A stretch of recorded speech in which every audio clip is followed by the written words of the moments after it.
Hey everybody, how are you doing today? I hope you are having a wonderful day wherever you are.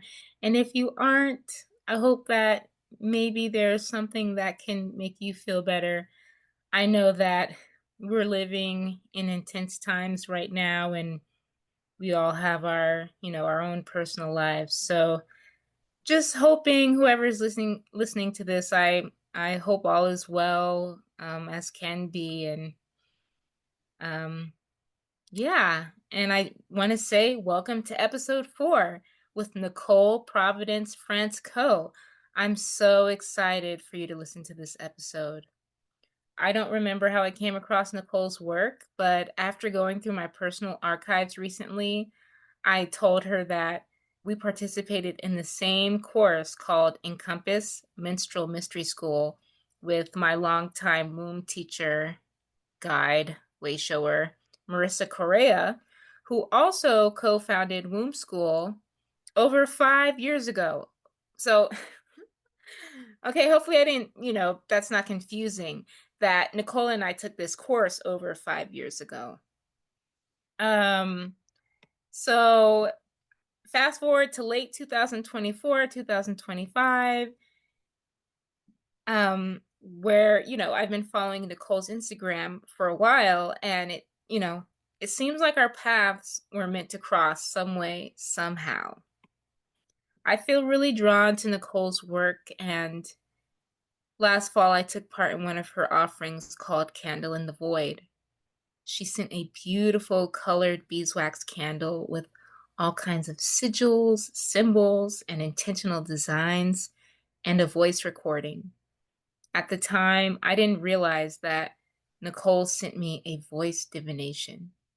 In this episode, Nicole shares more about voice divinations and how she works with sound to connect to the ancestral realm. Here is her bio. Nicole is a devotee to great mystery and all its beauty, pleasure, liminality, and dismantling power. She is more at home in the unknown than the binary and the static. Being born onto Earth as a mixed race, queer, neurodivergent human has provided the blood and bone blueprint for learning how to dance in the cracks. Nicole relates deeply to the archetypal energy of the trickster and weaves that energy into her everyday life as a mother, artist, oracle, shamanic practitioner, floral worshiper, and ancestral guide. Before I go any further, I want to tell you, dear listeners, that I've been thinking about how to preface this episode. Many of the episodes on this podcast will include people's experiences with and perspectives about their ancestors.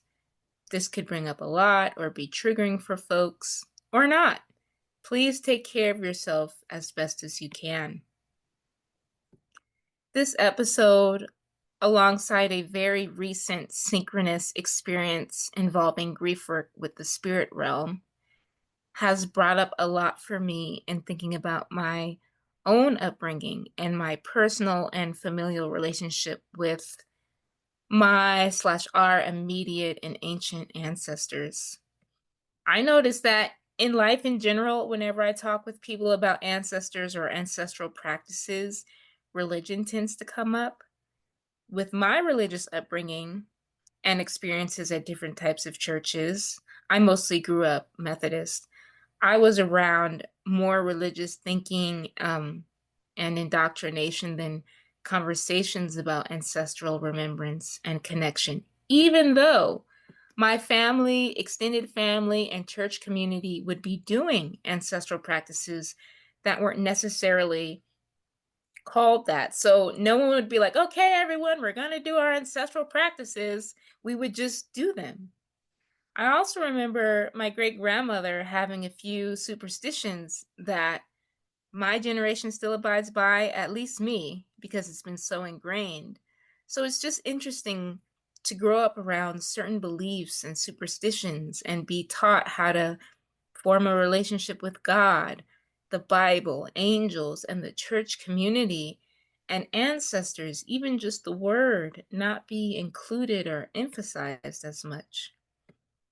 I know so many people out there understand where I'm coming from, and I know that there are folks who grew up with traditions remembering and communicating with their blood and chosen ancestors. And saying all this, my intention is not to like make people feel bad or ashamed or just like spiral into questioning like why this and why didn't this happen? If you don't have a relationship with the ancestral realm or are even aware of the idea, the concept, or the physical spiritual reality of ancestors, I'm sharing this in some makeshift I'm learning myself kind of way to continue to awaken myself and others, if you're interested, to ancestors, to those before us in and outside our lineages who have passed on, to explore ancestors and all that comes with that is a complete and utter rabbit hole. And I say that because I just feel like I feel a disclaimer coming up in me. I feel, it's hard to like share this way, like a one-way street sort of way where you're listening to me talk and, you know, I don't know what I'm trying to say. It's just I feel a disclaimer like I want to make sure I cover all the things and dot my I's and cross my T's. And it's just like I really have to just express myself however it comes out. And I feel like saying that to explore ancestors is a rabbit hole, just kind of, you know, it's just like I'm not covering everything. I'm not saying that one thing or mentioning that other thing or, but just to say like it's a rabbit hole. It can, talking about ancestors can go in all sorts of directions. Um, Me trying to reconnect to the ancestral realm is what I've been doing all along with my dreams because years ago I felt disconnected from my dreams. And over time, I've been cultivating a relationship with the dream world in which those who have passed away appear. So there's like a relationship between dreams and the ancestral realm. In my personal opinion, I think collective healing and reconnecting to some kind of greater whole involves reconnecting to our dream times, reconnecting to our blood and chosen ancestors, reconnecting to our bodies. It's like years ago I was severed from my dream time, you know? And so I've been mending. It's like I'm healing this part of life. Um, like it's becoming a part of my body again. I don't know, that's a weird example, like my dream time being like a severed limb or something. I don't know. I don't know if that's a great example. I'm sorry if that's not a great example, but just thinking about severance, being severed from our dreams, where, you know, you're not even, your dreams are just like, yeah, it's just a dream, or when really it's like, no, no, there's something here that's more than just like, the dreams, the severance, of being severed from the dream time, severed from the ancestral realm, the severance from our bodies because of you know all the isms, colonialism, capitalism, all the things that cause us to be severed and disassociated from our bodies. um and it's just like there's all these there's all, I don't know what to call it. I guess the word reconnection is coming to mind. Just thinking about awareness consciousness, reconnection, being in communities that recognize and honor ancestors, creating our own communities that do that if we can't find that, learning from each other on how we can reconnect in all the ways. Um, I have so much to say. So much to say, and it's always like that. I'm always like, I have so much to say. Well, if you've made it this far, thank you for listening.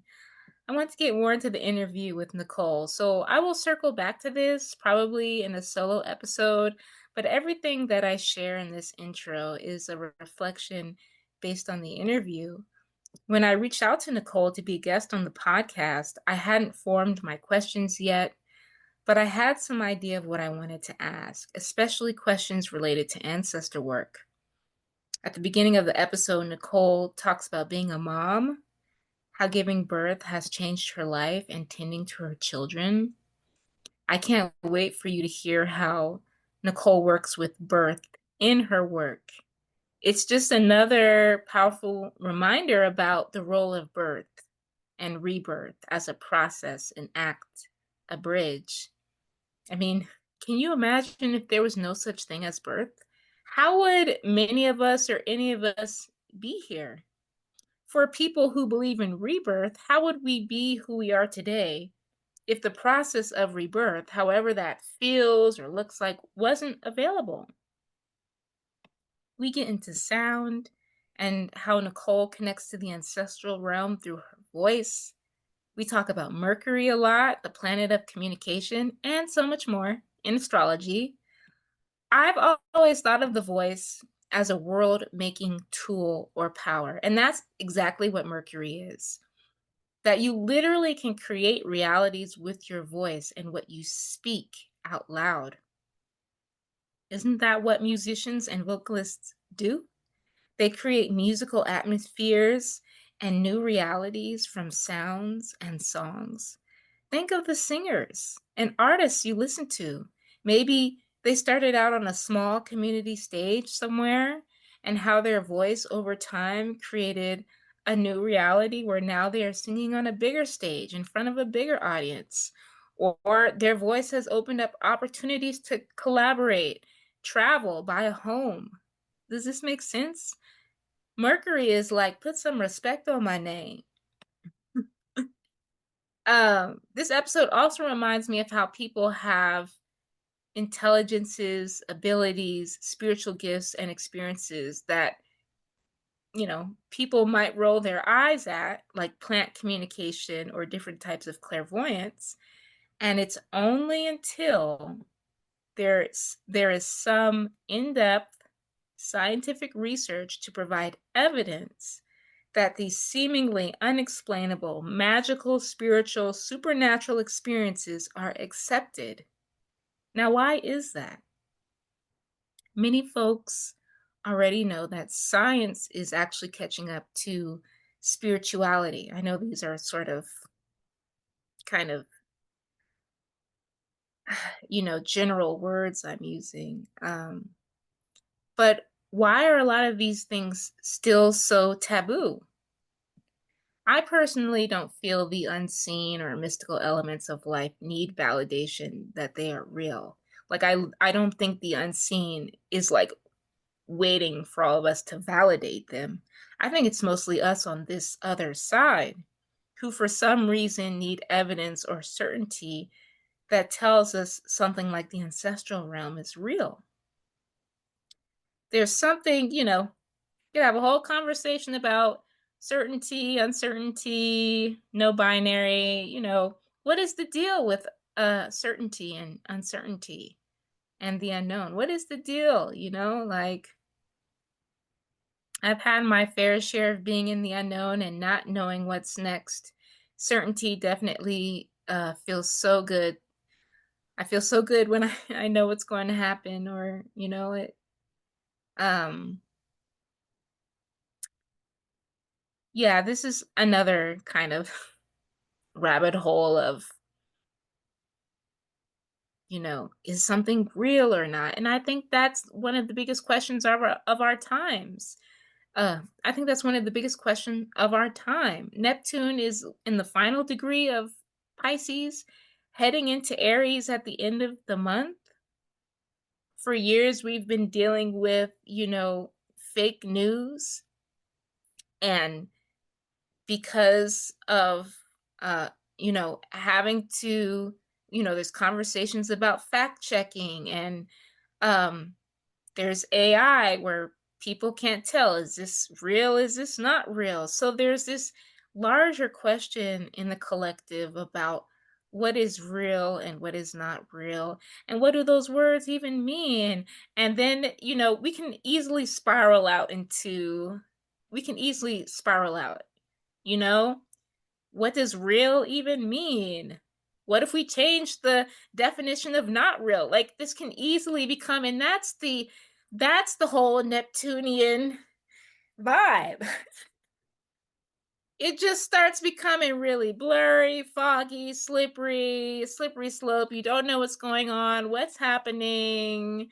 Now we're all confused. These people are pretty sure that they're right. These other people are pretty sure that they're right. It becomes a whole thing. Um, I'm interested in Neptunian energies, so I'm very curious how Neptune will express itself once it moves into Aries, which is ruled by Mars. And like, this is such a side note, but like, I've been hearing a lot about the telepathy tapes. I haven't listened to them yet, but I was watching yesterday an interview with the documentary filmmaker. Oh my God, talking to Shetty. Oh my God, I totally should know this. Because I like, yeah, Jay Shetty. And it's like, we can, like, literally we can always rely on the movement of the stars, because just as Neptune is on like at the very end, the precipice of leaving the 29th degree in Pisces, about to enter Aries, people have been doing telepathic communication for ages, and people know about all the clairvoyances and all the, extrasensory abilities. And now with the telepathy tapes are really, for some reason, this project is like opening up people's eyes, because the telepathy tapes easily could have been another project that people rolled their eyes at and moved on. But that's not what's happening. People are actually stopping and being like, what? These kids are telepathic. What's going on? You know? And it's just like, yeah, with Neptune going into Aries, maybe that's a sign of, people being more open to things that have been described as, quote, woo-woo, you know? I hope that makes sense. That was such a tangent. Um, Such a tangent. If you're unfamiliar with what I'm saying, um, in regards to the astrology, and it sounds really jargony, I'm sorry about that. I'm always thinking about how to talk about astrology in a way that people who are new to it, unfamiliar, curious about it, can connect to it.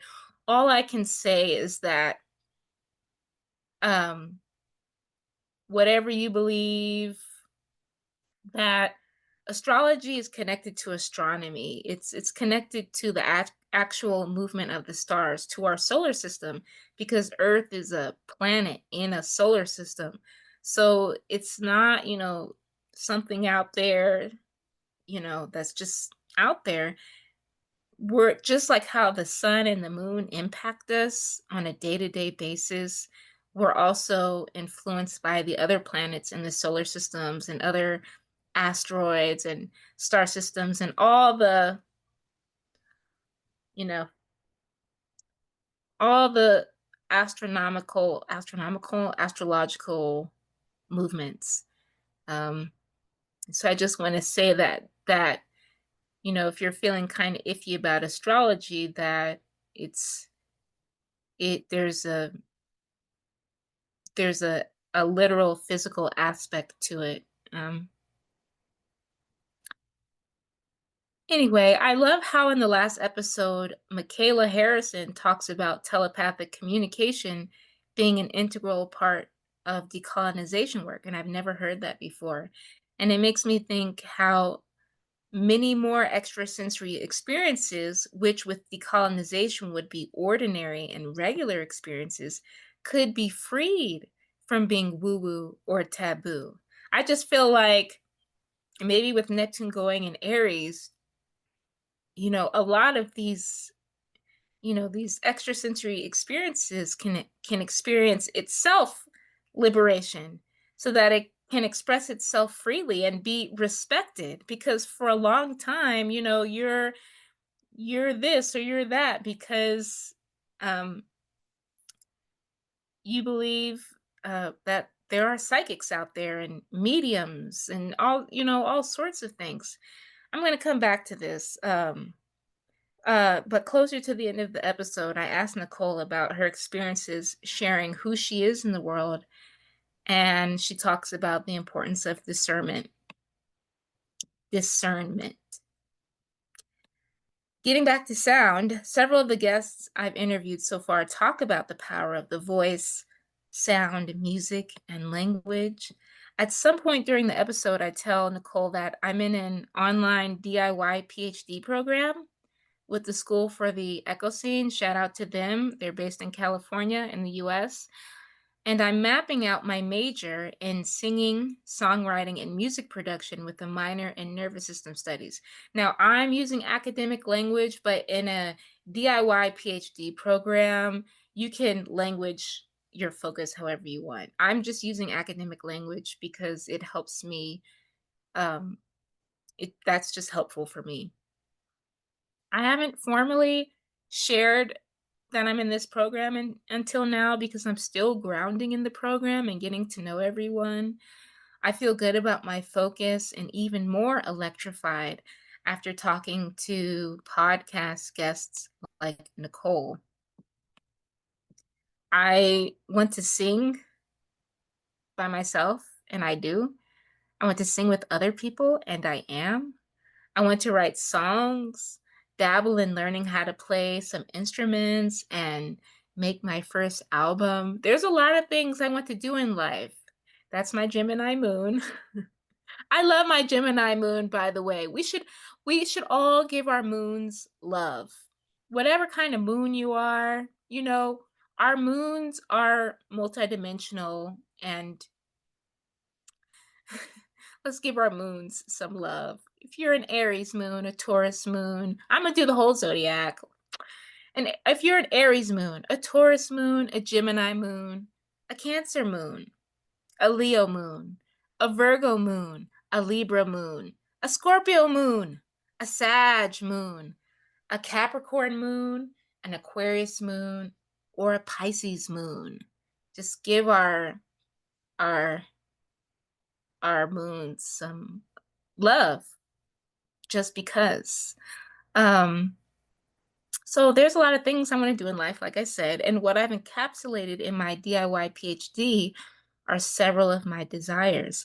I'm minoring in nervous system studies because I also want to develop knowledge and a skill set that will help me navigate life and the intensity of the times. I wasn't sure about sharing about my DIY PhD during the intro, since, like I said, being in the program is so new for me and everything is emerging. But I just want to share some of the synchronicities happening in my life, and that I felt so affirmed listening to Nicole talk. Like, oh, I'm so glad that I chose the focus that I did. I really appreciate how Nicole names herself on her Instagram account, like being a psychopomp. I hope I said that right. Root worker, seer, channeler.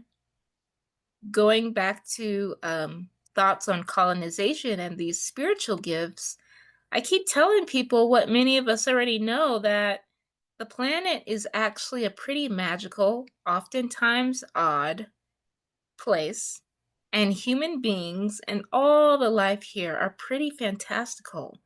There aren't flying pigs and food falling from the sky like that book and movie, Cloudy with a Chance of Meatballs. I mean, can you imagine if food did fall from the sky?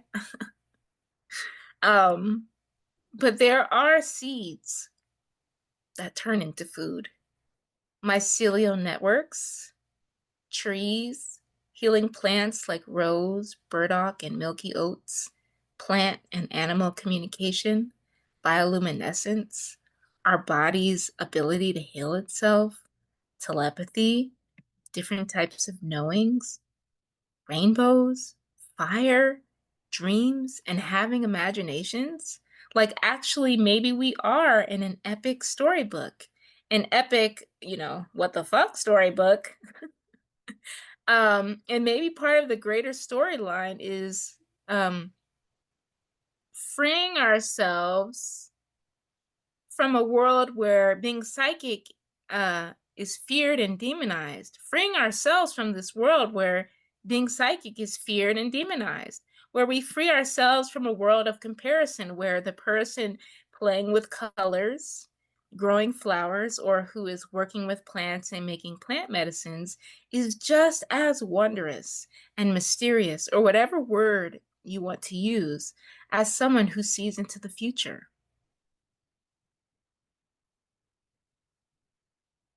There's so much to say, like always, but I'm gonna leave it there. I feel so moved by Nicole's work. Everything she shares in this episode puts me in such a deep, reflective state where I just lay in bed in silence and think about it and make connections to insights other guests have shared, other interview guests. I'm so curious what your experience will be like listening to this episode. All right, listeners, if you can / want to, please take your time listening to this episode. Make a cup of tea at home, find a cozy cafe, or listen on the go.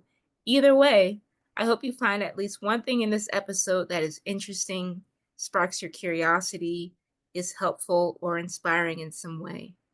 Until next time.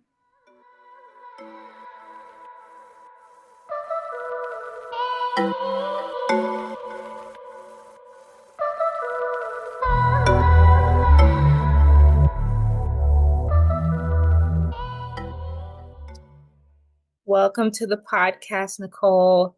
I'm Thank so you. excited that you're here. And I would love to start off, as usual, by asking you, how are you doing today? Thank you.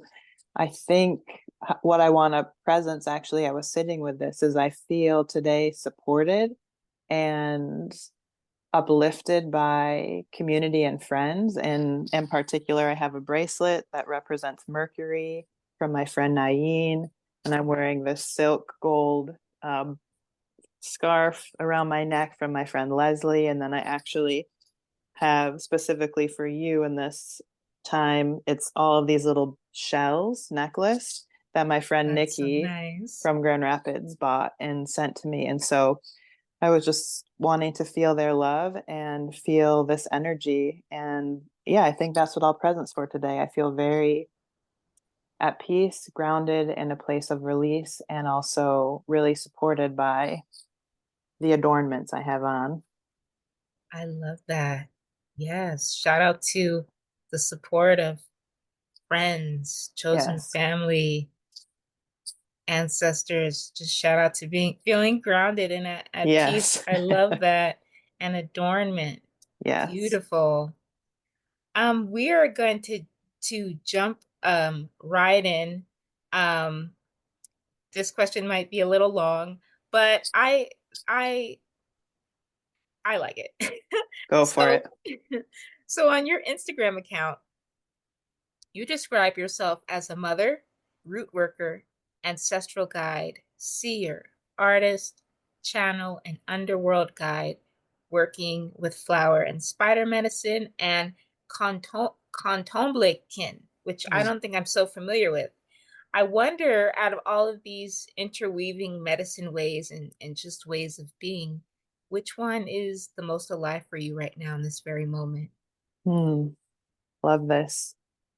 I think they all are very present and they all interweave depending on which one I'm sort of like putting on in the forefront. They sing in concert, but the one that is always present and then the other one connected at in this time would be mother and root worker. And that's very connected to my ancestors and the work that I've been deepening in lately and really feeling into that ancestral work as a root worker in connection to my Grammy Bees lineage of the Bayou of Louisiana in this way of actually working with not only physical roots, but the root system of our bodies and feeling how that ancestral gift is moving through me and has been present in how I mother. And now I'm shifting to begin to share these gifts with the community as my kids are getting older. There's now this shift of like, how do I show up in these gifts for the broader family? Yeah.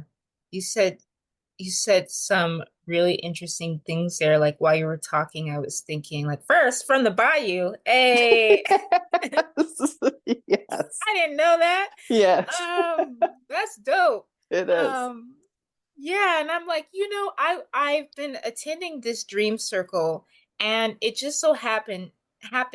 It just so happened in a synchronous way that someone shared a dream, and it led to us all talking about like birth and our birth stories and mother lines. Mm, And even in my own personal life, things are coming up around birth and mother lines. And I think it's really interesting to think about the gifts, the spiritual gifts, the creative interests and hobbies that are coming through mothers, mhm, parents, and what you do with all of that when your children do move out mm. of the home. And I'm just curious, like, what are your thoughts on the role of the mother, the parent, in just in general? It's powerful. It's very powerful. And I came to it. I remember growing up, and my one living grandparent right now, my Grammy Marks, she always will tease me because growing up, I always said, I never want to get married. I never want to have children. I did not want to do these things. And it is something that I'm reflecting on very much because my oldest is 16. Then I have a 14-year-old, 10-year-old, and 8-year-old.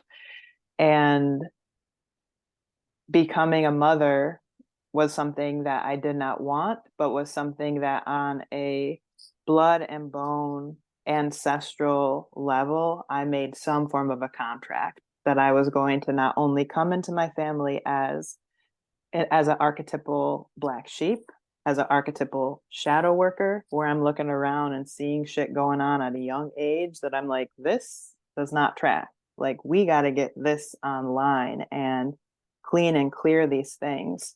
So I didn't know that that archetypal arrangement would then lead to me birthing children who would also then further the line, further the health, further the well being, and that each one of my children, when I was pregnant with them, carried particular ancestral codes that when they were within me, I had to, it was almost like they were like, we're resonating at this energetic, and we need you, our mother, to meet us there. And so that came through. Sometimes I would have with my eldest this like outbreak of what looked like eczema, but it was a cleansing of the blood and a cleaning and a clearing out. And so it was, each child was an initiation, each birth was a very powerful experience. I had each one of them at home with the assistance of a midwife, and it was and is still the most profound marking on my life. And so for me, I don't know if I can generally say like this role of mother, but for me, it has really been stewarding these ancestral beings who are my children. And also, I see them as teachers as well, that they have things to teach me, things that I am learning from them, while at the same time holding that energetic of, I'm your mother, I'm holding you, I'm here to guide, direct. I not only see the beauty, I see the shadow in you, and how can I teach you to love that? And so it's a really very powerful calling that I really looked down on, and then through these years of walking it and seeing how important it is to steward these children, steward the ancestors. um, it is one of it's an initiation that I continue to be baptized by. And I think the other thing I want to presence about the power of mothering and listening when you're in tune with the ancestors and listening to the guides that you walk with, which is how I approach motherhood. My children all have their own different spirit teams that I am aware of, and I work with those spirit teams. They do not rock only with who I rock with. That is not how it works, at least in my family line. It's like we got mountain spirits, we have mermaids, there's all different. So each Yes. child has a team that I'm aware of, and I pray to them, work with them when each child's going through a difficult thing and get guidance from them. But the thing that I was wanting to say, what was the thread? Oh yeah, is to listen to those beings, to those spirits, to my own inner knowing and intuition with their father.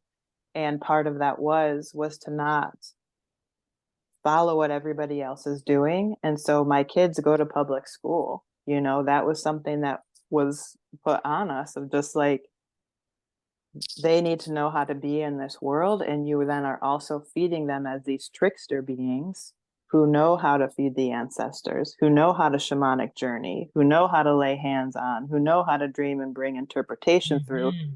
And they're going to public school and they're playing soccer and hanging with their friends and playing video games. So I delight in that. And that is a particular marking on both me and their father, Dickie's life. That's like, we're going to weave the worlds together and we're going to do that the best we can with our kids. So that's what wanted to come out with that question. Ooh, I love that. Ooh, we. Yes. Because, I feel like I think sometimes my orientation toward ancestors has been like when people are older, like, oh, my grandparents are getting older, they're headed toward the ancestral realm. And I never really think of when children are born that they're ancestors, that they are ancestors right then and there. They're also future ancestors.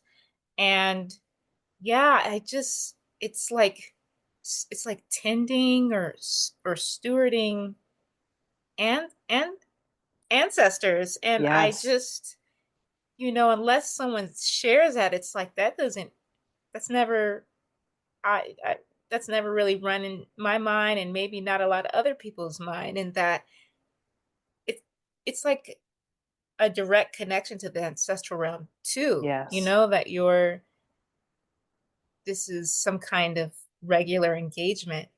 And it's Yes. like letting the ancestral realm know that you/we know about y'all. Yes. We know about you all. And like a very interesting story that sort of speaks to this is recently my mother's father, so my grandpa, died. And for the past year, I've been being visited by particular well ancestors from that line to prepare for that passing. And there has been a lot of pain on that line. And my grandfather was high up in the Masonic order of where he lived. And so we just went to the funeral. My youngest son, Enoch, his name is Enoch. Enoch is also Metatron. Enoch is also Thoth. It's a very high esoteric energy. And Enoch is that, let's just say. And so we're sitting at the funeral. I'm not next to Enoch. It's me, my daughter, Dickie, and then Enoch, and then Micah, my oldest. And the Masons come in and they do their thing. They honor my grandfather. And then I was told this later by both Dickie and Micah. that when the Masons were doing some sort of prayer, before they said the ending, which was so mote it be, which they said numerous times, but this was the first time they said it after they did some sort of incantation of sorts prayer. Before they said so mote it be for the first time, Enoch was sitting there in a trance and was like, so mote it be. And so both Vicky Wow. and Micah told me later, and Micah was like, it was like Enoch was in a trance the whole time. And so there is a lot that has gone on in the Masonic order. And yet what that speaks to is that Enoch is in tune with this level of intelligence, this Hermetic order, Hermes, Mercury, Metatron, and somehow this little 8-year-old, was tapping into this stream, this ancestral stream that is a gift that, when healed and cleaned and cleared, carries an ability to interpret symbols and to be able to connect into magic. And Enoch has that. So it's wild to see these things and to track them as a parent. Oh my gosh. I know there are some parents out there that are seeing things in their children. Maybe they might not know what's going on, or they do, but I think it's helpful when other parents hear other parents share the experiences of your children, and Mm-hmm. that, you know, you never know where you're going to get insight and Yes. esoteric guidance from. And Yes. you know, and I love that your son sounds like he could share something about Mercury or Thoth and then go play with his friends. 100%. Go play Minecraft, build worlds. It's like yeah, he's a really fascinating human being. Wow. Yeah, this is something really big in my life, which I do think is connected to water, like pregnancy, birth, Yes. um, the family dynamics, family constellation, the parents. Like, there's just something about a human being coming into the world, like this, that whole act. And there's just so much to being a person. Like, Yes. when you were born, that it's like a process, Yes. and now you've made it out of the womb, you've grown Yeah. up, and here you are, you have your own children. So it's like, it's kind of a big deal to be born, It is. and to It live. is. And I was reflecting on birth the other day because I'm going through like a rebirth, right? It's not the same as actually physically being born, but they carry similar energetics. And have been feeling quite squeezed, contracted, right? Going through this birth canal. And I was reflecting on the birth of my kids and just how messy it is. It's messy. I gave birth to them at home. You're being born in like these deep salt waters, right? These waters pour forth, blood. I pooped a bit, like it's messy, it's gnarly. Birth is primordial, it's primal. Mm. It's not this pristine thing. And I find so much, I'm tearing up. I find so much comfort in that, that these rebirths and these births, you know, you come out mangled, like I remember looking at my kids and their heads were like different shapes. Like, there's like all this, waxy stuff on them. And it's gnarly. It's of the earth, it's primordial. And that's what I'm all about. It's not the pristine, it's not the, clean them up and do all this. It's like, no, we come out wild, and it's Mhm. messy and it's dirty and it it marks me and it marks my consciousness having done that, to reprogram me to think that in order to become more of who I am or let that come out, it has to look, that beauty is clean or pristine. No, not for me, bayou Mhm. waters, it's Yeah. gnarly, it's muddy, it's gritty. Mhm. And I feel like I need to hear that, and maybe other people too, because I know that there are conversations happening around birth and rebirth, but I think it's helpful to hear that, because someone could think, oh, like what's wrong with me? It's not, Mm-hmm. I'm not coming out in this Mm-hmm. precise way that's making complete sense, Yes. you know? And Yes. yeah, I'm like, and then you're rebirthing, maybe you're rebirthing through the birth canal of the unknown and uncertainty. And it's Yes. just like, It's gnarly. yes, that's a great word for it. It's Yeah. gnarly. Yeah. Oh my gosh. I just love that conversation. It just feels so rich to talk about these topics.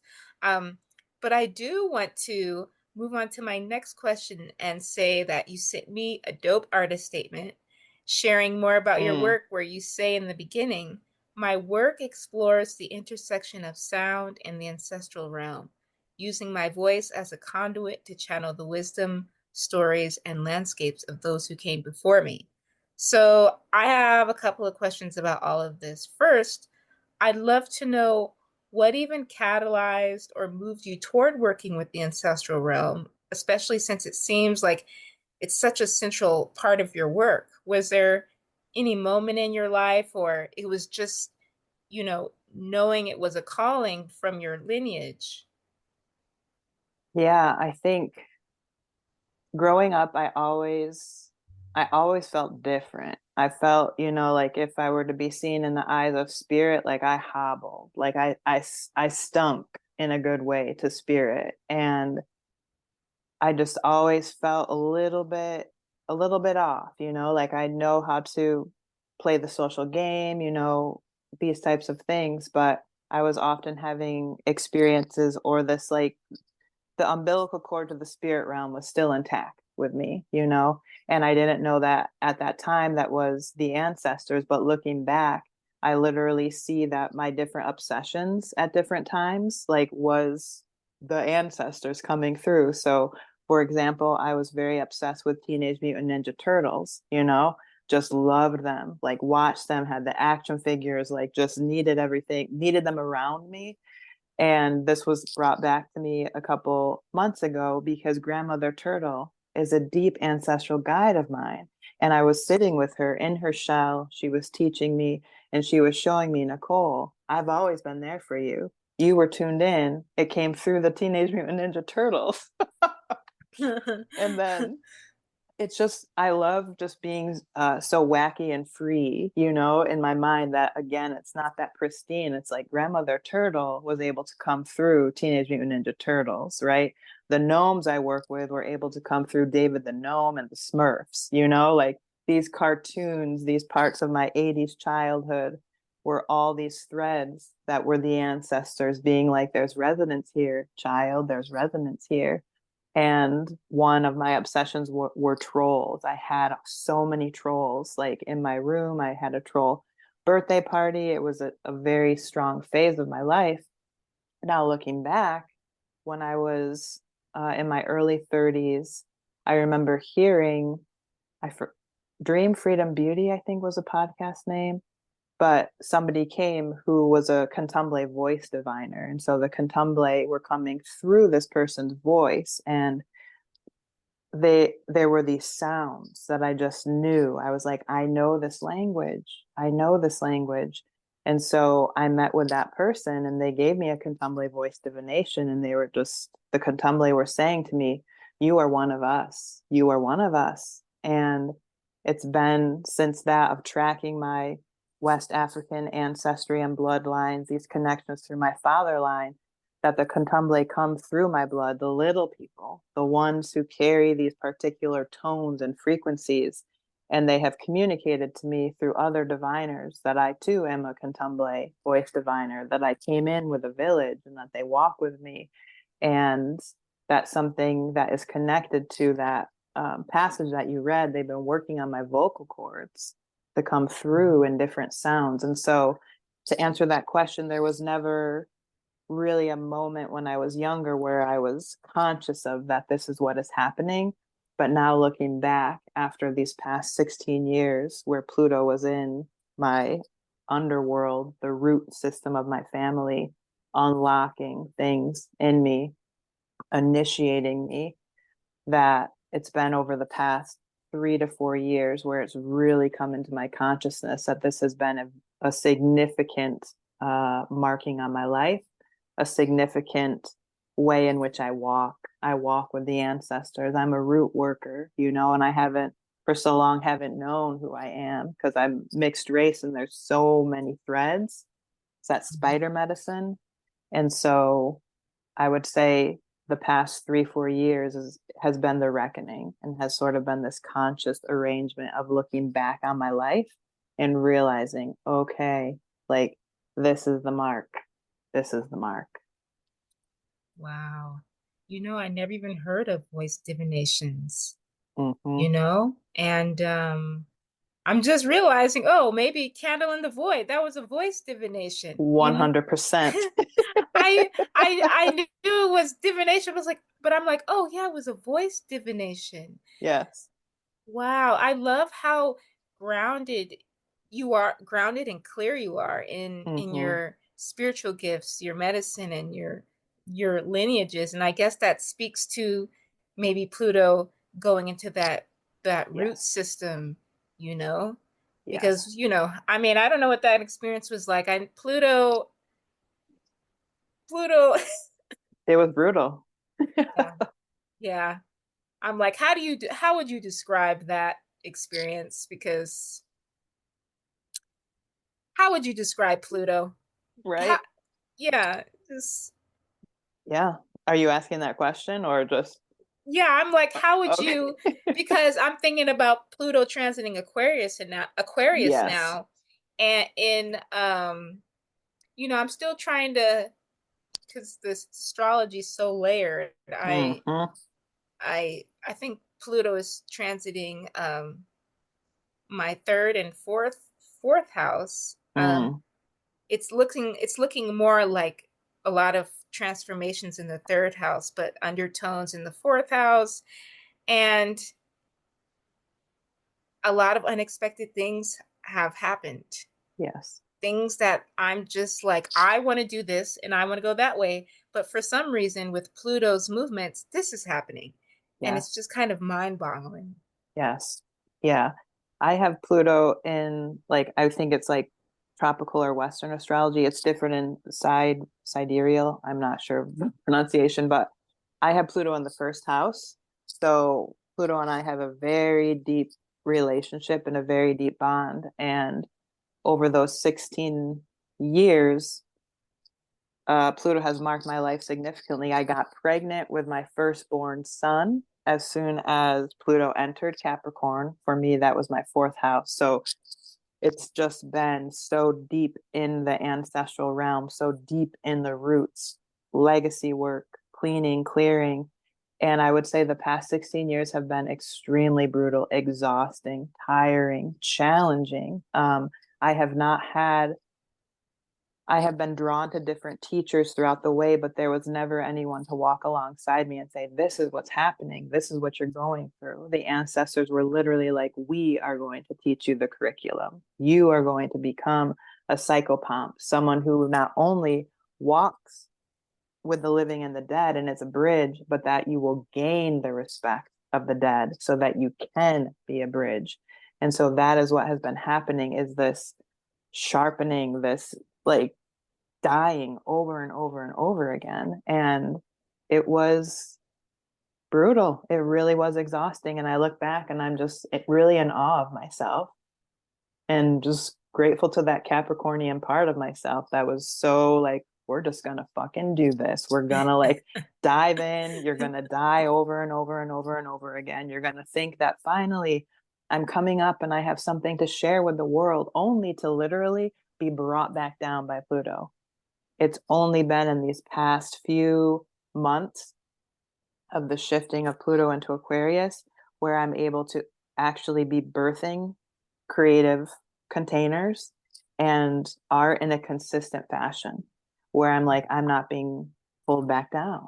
Like, this is a different frequency. I have earned the respect of Pluto and I can sit down and have tea with Pluto. New lessons are being learned, but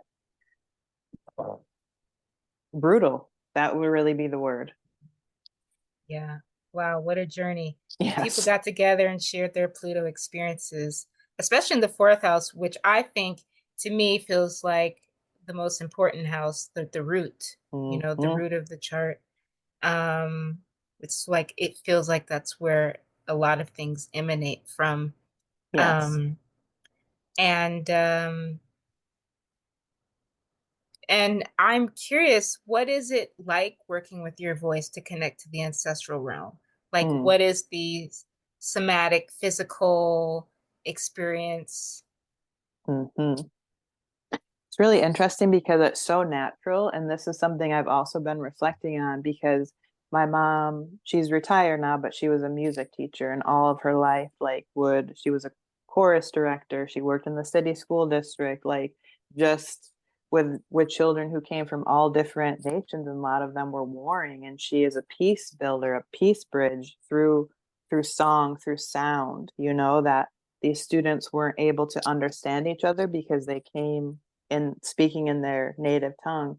And my mother honored that and would find these songs that as a chorus they could sing together and get to know about each other. So it's like it's going back to singing. Music was always a part of my family growing up. My dad sings, plays the alto saxophone. My mom plays the piano, like the flute. My mom would at the church were born and raised in. She created like a praise band. So music has always been a part of my life, but I never knew that that was a distinct experience. I just always sort of thought everybody knows how to harmonize or everybody can sing and hear the tones and the sounds and do that. But it's been being in partnership with Dickie where he's like, this, no, Nicole, like, this is not, he's like, this is a distinct thing, this is something that is coming through your family. And so I've been looking back on that, and my voice has always been uh, free when it comes with singing. There hasn't been this sense of a block around it. There's blocks in different areas, but it has really been a portal for the ancestors to come through with sound and with singing. And so the time that I remember when that portal was opened was when I was in college, and I went to a Christian college, and I was asked to speak on like the feminine face of God. And that was like very new. And the college I went to and the Christian lineage tradition I was raised in was very much God the Father. So I felt a very intense energy coming against me as I was preparing of what I would want to say. And I remember just sitting on my bed and just like praying to who I now realize was the Black Madonna. That's who I am a devotee of, one of the beings I'm devoted to. And I just started praying, and then all of a sudden I saw this womb, and it had an umbilical cord, and it connected to my throat. And then I began speaking in tongues. I began speaking this language of the womb, this language of the cosmic mother. And I was also raised in Pentecostal environment. So I heard people speaking in tongues, and it was something I was around, but my voice began to become unleashed with words and sounds that were freedom frequencies, that were liberation Mm. frequencies. And ever since then, I've been connecting with different ancestral beings. The whales, I do want to presence because they have come through my voice. And it's something that I'm beginning to explore and take seriously and be like, okay, just because this is natural and I could just all of a sudden just drop in and do something, let's see what is this? How can I be in service to this? And lots of people who I've been working with lately are actually being very drawn and connected to the whales and to Mami Wata and to the Black Mermaids. And so I feel like it's connected to this lineage, and I'm getting teary because there's stuff for me to discover here. Ooh, I love that. I love that. There's another guest who I interviewed about whale medicine, Michaela Harrison. Seems like the whales are really communicating with folks out here. Yes. And, you know, this is just like a confirmation for me because I'm actually in this DIY PhD program with Mm. this school for the echo scene, based in California. I think it's the Bay Area. I'm sorry if I didn't get that right, but School for the Echo Scene. And my it's even though it's a DIY PhD, I have used kind of academic language that I'm majoring in singing, songwriting, and music production with a minor in Wow. nervous system studies. Whoa. And yeah, and it's like this is something I've always wanted to pursue music. I've sang since I was a kid, but it always felt like out of reach for some reason. And I think what you're saying just confirms to me that I feel like sometimes, I don't know, maybe it's my own kind of internal thinking or narratives where it's like, it's just music, it's just sound. Like, what's that gonna do for the world? When I'm really getting a lot of messages lately about how, to sing more, to Yes. sing with other people more, to connect with my voice, to listen to music, and that it might not be a lot of efforting to listen to music, but that's enough. It's enough to simply press play on a song and listen to it while you're doing XYZ. And Yes. you're speaking of these liberation frequencies and what's living and or emerging from the sounds you're creating. And it's like something to kind of not like, oh yeah, yeah, yeah. That's, Mm-hmm. Mm-hmm. Yes. I have goosebumps just listening to you speak, like all over my body. I feel as though there is something happening with the ocean, with a particular lineage that we are tuned into. And I don't have words for it yet. I'm not sure of it yet, but it's something that has been happening in other people. They've been speaking about it. You're speaking about it. We're connecting here. Wait, like whales, the tones. I'm excited to hear that episode and hear what is there, because there's something that my ancestors were speaking to me about, about speaking in tongues, about that being rooted in Black liberation. And it's these sounds and it's these tones that cannot be commodified. You can't like break it down and be like, this is this. It's in the moment. We're being merged with the spirit of liberation. And we need that for these times, like we need that. And so, yeah, let us keep doing it, even though it's so natural, it's like that. Yeah, like let it flow. Yes, let it flow.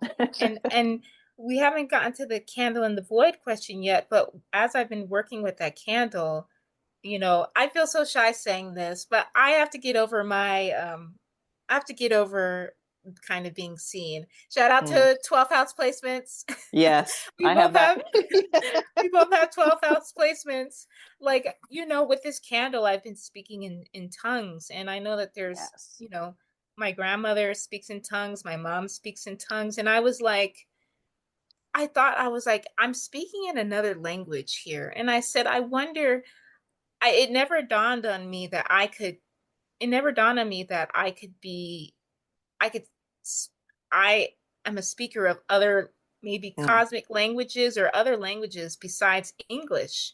Hmm. And, I also don't have the the words for that, but I think it's so helpful to hear like other people are speaking in tongues and Hmm.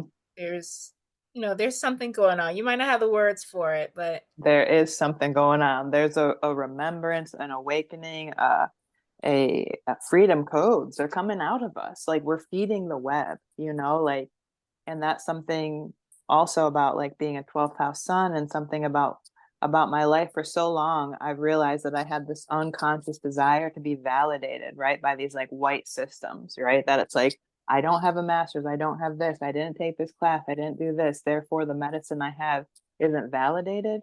Fuck no, like the reality Mhm. is like I did underground. The ancestors, and they were saying this to me today in preparation of just remember, we are the ones who taught you, you know, give us the honor, give us the veneration, that it's this reclamation of this wisdom and knowledge that lives within our bodies, and that I have somehow always undermined that, and that's really being rooted out of me. And I'm very grateful for that because then I get to just be weird, and wild and speak what is true, and not be bound. And there's something about the loosening of the tongue and the loosening of that, for liberation, that we're feeding this web. And even though it might not make sense in my body, I know we're doing something, for collective liberation. I know that.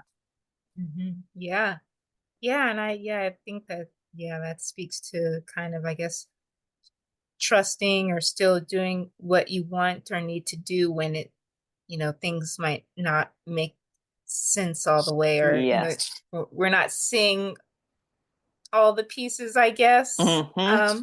Because it's sort of like, you know, I guess what I'm wanting to say or feel called to say, like, if you know, um, to like keep working on what you want to share, Hmm. besides kind of cultivating your own personal life and well-being, working on things you want to share, because all of a sudden 3 weeks later someone's sharing something and you're like, whoa, oh my gosh, I feel so moved by that. And it's like, oh, people are out here, creating, sharing, and I don't know if that makes sense. That It does. And I remember with the candle in the void, you reached out to me and you were like, Nicole, what you're doing, keep doing it, keep doing this. And that meant so much to me, because it's like those who have eyes to see, have eyes to see. And Mhm. that was really a very deep nourishing. So thank you for that. That really felt very encouraging and empowering to me, of like, okay, like this is translating to people, Yes, like I say, I we I guess I'm not people, I don't know, you might not agree or other people might not agree, but I don't really like, I know that we have a lot of gifts and medicine and guidance within us, but I do think there's like this interdependence, that Hmm. actually the way that I'm able to become and be in the world is it's influenced by what other people are sharing. And that, I don't know, for me personally, that I feel that I can survive and live with my own self, but that I'm also really nourished and impacted by what people are sharing. And I don't understand, like, I just think that there there's some kind of interdependence, and we need or hope folks to like share, Mm, hmm. That's a word. I can feel literally, my body, the back of my head, and like my up, like my heart and chest just soften, and like really I'm taking that in and receiving that, because that feels very true to me and to my own experience, and seeing other people do things, that encourages me. And it's this whole other angle of just like, just keep do sharing what you're excited to share, do what you want to do, Nicole, like, because it's Yes. exactly what you were saying. So that is a very, yeah, that's a word, so thank you. Yeah, I'm out here like, I need all the herbalists. I need y'all to keep making medicine. Yes. I'm making my own medicine, but hey, Yes. I like how you make that Yes. elderberry elixir or something. Yes. Um and speaking of Mercury, it's so interesting you're wearing that bracelet, that Mercury bracelet. Mm-hmm. Um and maybe you touched on this already, but I wanted to know your thoughts, your spiritual thoughts, inquiries about the voice in general, because I associate the Mm, voice, probably you and other people, the voice, vocal expression, and sonic communications with the planet Mercury in mm, astrology. And mm-hmm. Mercury is the smallest planet in the solar system, but it packs a punch. It's like, don't Mm-hmm. sleep on Mercury Yes. Yes. because it's a small planet, you Yes. know? Yes. Yes. I think, yeah, I've never really reflected on this, but right now, like, it's like my mind is beginning to like weave things together and make sense of it in time. But for me, I have Mercury in Virgo in the 12th house with my son. And so it makes so much sense that the sounds that come through me come from that 12th house place, this place that is Hmm. unknown, unseen, like in some ways, like bringing these sounds through, people could be like, that's like, you're not well, it's the whole 12th house vibe. Let's just say that. And so it just feels, again, just so natural that Mercury makes that, and in Virgo, just this beautiful combination of just get the message out, let the words, let the spirit beings, let who wants to come through come out. And so I do really respect and enjoy Mercury, as well as being a psychopomp. I find a lot of similarities in their archetypal energy and signature to be reflective in my own life. Yeah, let me tell you, Mhm. Mercury. Mm, What do you have to I say? Where's Mercury in your chart? Mercury is actually in my 12th house also Oh, yeah. in Scorpio. Oh, Um, wow. Yeah. yeah, yeah, and Love it. I think about Mercury often. And the 12th house, I just I just think about how like Mercury runs the world basically. Mm-hmm. Because I'm Mm-hmm. like, how did you get that email? How did you get that text? Mm. How did you find out you got that fellowship? Wow. What happens when Yes. something goes wrong at the post office? Wow. Wow. Yeah, I'm feeling that. And I'm like seeing all these like, just like communications going throughout. Totally. Mm-hmm. Yeah, and this like, I just feel like Mercury is this workhorse, but I want to choose a different word, but it's like it's definitely this planet that's pushing life forward. It's like Mm. you it's almost like, email our inboxes push our lives forward because it's like Mm-hmm. our oops, my headphones. Our emails, our phones, it's like, you went to meet your friend at the cafe because you got the text on your phone, and Yes. if your phone breaks or it's not working, now things are all messed up and someone Mm-hmm. hacked into your email. It's like Mercury, you could get really messed up, Yes. if Yes. Mercury, something's going on with Mercury. Wow, I love that. And my friend Jonathan gave me this mercury wing that was like anointed with this like mercury oil. And I put it in my little satchel whenever I take packages to the post office. And sometimes I'm trying to be a little trickster with it too, so to not have to pay as much for things.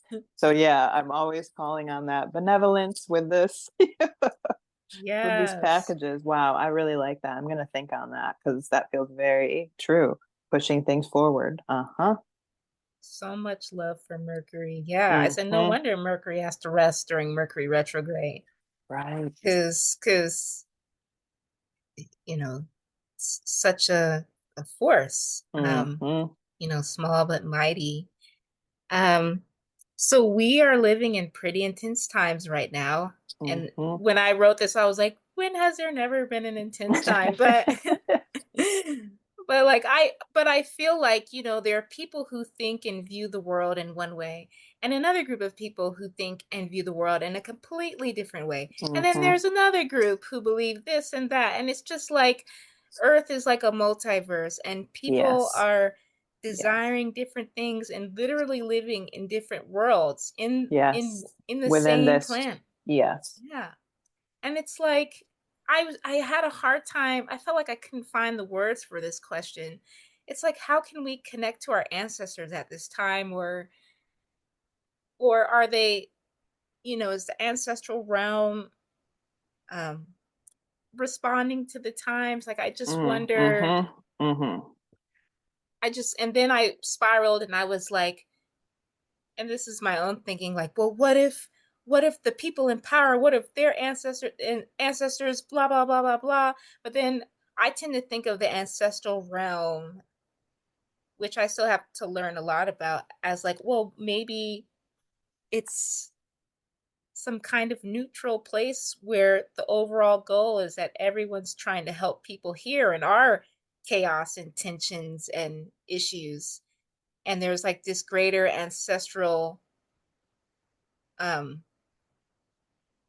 guidance that's not so, it doesn't have the complications we experience here as human beings, where there's just all types of stuff going on in the fleshy human experience. And I guess I feel there's this confusion around confusion around that, and just wondering, oh, what's going on in the ancestral realm. And are sometimes I'm like, are folks in the ancestral realm, are they also, you know, dreaming and scheming? I would like to think so. And I'll answer this like from my own lived experience. And when I began working with the ancestors, and when I use that word ancestors, I'm literally meaning it as those who are well, robust. They are alive, connected to culture, connected to the gifts, and there to help us metabolize the trauma and the pain from our bloodlines. And when I began to do this work, I began to experience people who had passed on my bloodlines who were not well, who I would not say were ancestors. They were trapped, they were ghosts, they were on Mm. their way to need to learn their lessons to make it to the realm of the ancestors. And so it was sort of an intense learning curve where when I'm trying to connect, this was part of my training as a psychopomp, many different sort of places where spirits can live and reside. And so as I began to connect in with an actual healthy ancestor on one of my bloodlines, they began teaching me, and we began to create a circuit of health where those ones who needed to learn and sort of be brought into the fold, into this shepherding fold to learn their lessons and to become well and robust in the spirit realm. That's a lot of the work that I've been having to do over these past 16 years has been setting boundaries with certain spirits who have passed on my bloodlines, who are stuck in white supremacist thinking and patterning because I have mixed race and blood inside of me. There is the colonizer and the colonized, and so there's been a very intense experience to be mixed and to be myself. And so I've had to set boundaries around those ancestors that saw what my mom did, and marrying a black man was bad, and evil, and all of this stuff. I had to say, I'm not going to work with you guys right now. Like, I don't believe this. And the more that I was able to work with my Grammy B, who's from Louisiana, the Bayou Waters, and work with my father's father line, the Candomblé, like these beings deeply connected in with the earth, and get those lines well, they've been able to then help me bring these other lines into health and wellness so that now they're working in concert. And something that happened in a dream that was interesting, that sort of speaks to the ancestors growing and learning and doing things in their own realm and time, was my Grammy B, who is the queen of my heart. Like, it was my father and my Grammy B who I attached to the most in this life. And that is an indication to me of those are the bloodlines I have a very deep connection to. And so she is the queen of my heart. She died a few years ago. My daughter's named after her, Cedar Beatrice. Grammy B is her name. And I prepared and did certain things to help her passage be safe so she can make it clear and make her way to the realm of the ancestors. And I didn't interact with her for a while. I gave her like a year on that journey, just tending in the ways that I could. And then ever since then, she is teaching me, because she is, when I connect in with her, it's not necessarily Grammy B. It's her soul that is so big and so vast and so broad and so wide. It is like grandmother crocodile, is these cosmic earth energies.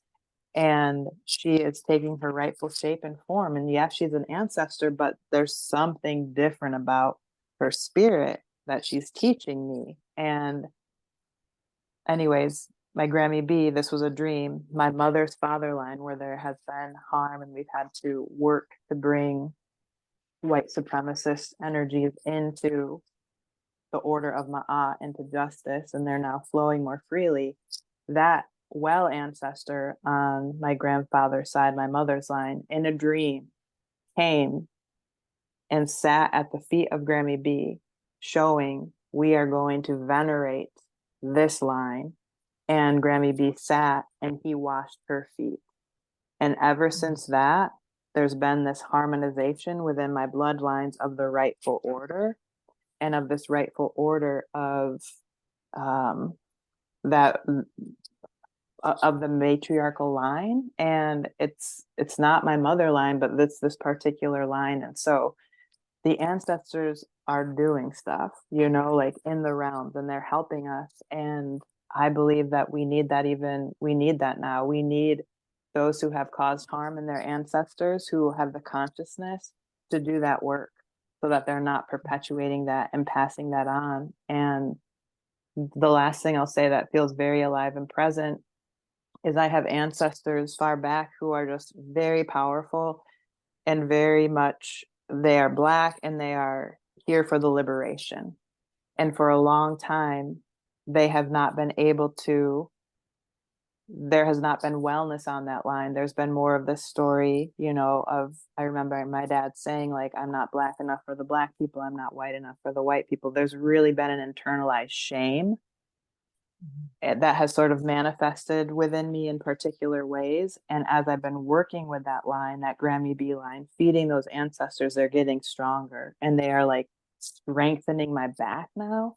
And they're just like, this, you stand strong, Nicole. You stand up, you speak the liberation tongue, and you get to work.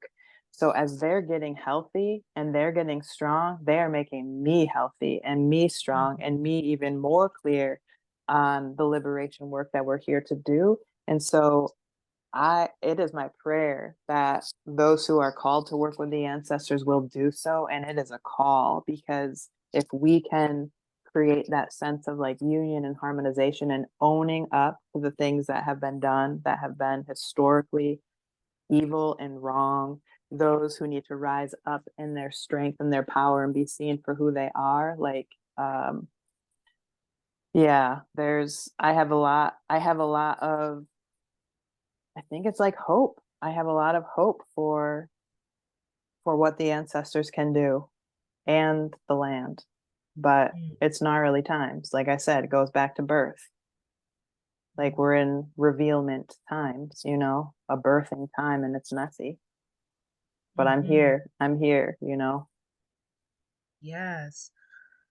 Gosh, well, I feel like I know at some point I'm going to join your ancestral guidance Mm-hmm.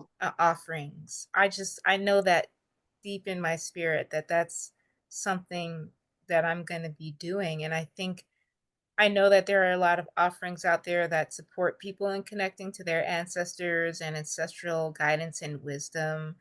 But yeah, thinking of birth stories just making me think of like, oh wow, it'd be great to sit in the circle of people and talk about our ancestors, just Mm-hmm. like how you just shared. Mm-hmm. Like what would it be to sit in a circle where we get to hear each other's experiences with the ancestral realm through dreams and, you know, presences at night, whatever, Yes.